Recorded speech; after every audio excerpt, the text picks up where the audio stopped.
During the period where Trump was in office, it was nonstop negative media attention. Two stories a day coming out about how terrible this man was.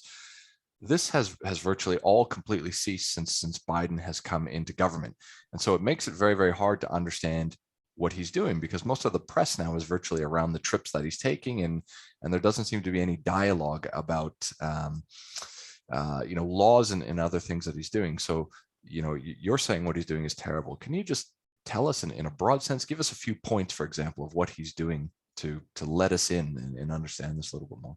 We're talking about President Biden. Correct. He was elected about 9 or 10 months ago, and he ran on a ticket to bring the country together. In other words, somewhere down the middle of the road. But once he got elected, he moved to the far left and was taking on the agenda of socialism. And so what is he doing? What do you think is he doing? Well, he has proposed a program to spend about $3.5 trillion. I mean, I don't even comprehend what $1 trillion is, let alone three. Do we have any idea what would be American GDP per year? No, not with that. No. Okay.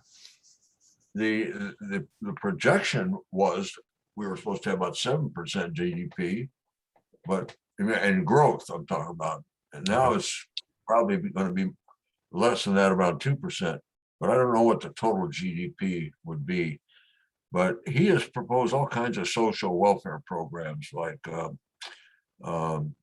child tax credits for every child you have.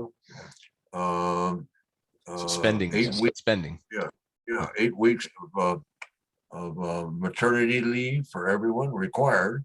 Yeah. Free education, free health, and things like that. And it's basically this very much socialism, right out of the Karl Marx's book. And every time that they've tried socialism around the world, it's failed. And there's no substitute for freedom. So what do you think? Because the argument always from people is, oh, look, they're in Scandinavia, they're able to get it off the ground. They point to the countries that I'm from, like Canada and Australia.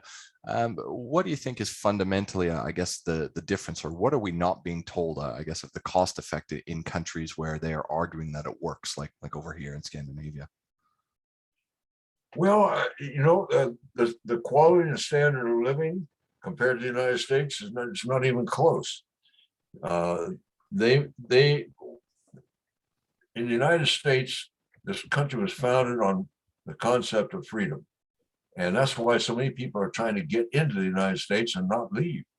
People basically want to be free and left alone, to go out and work hard, take care of their family and their community, take a risk if they want, or work for somebody else. But we have that freedom to make those kinds of decisions. When all of a sudden you start overtaxing people, over-regulating them, and creating a cradle-to-the-grave kind of welfare system where you don't really have to work hard. I mean, they take from the workers and give to the non-workers. And that's not what America was built on. And that's kind of where we're headed back again today under Biden.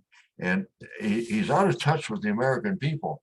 In fact, the latest popularity polls puts him down below 30%, which is never heard of.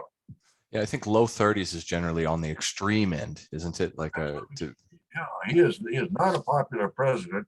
He's not doing things that the average American wants him to be doing. And this spending is something that's not very popular, especially when you have inflation. I mean, to buy a gallon of gas here went from $3 up to $5. That's for a regular. Now, the average person who commutes 5 or 10 miles a day, that hurts.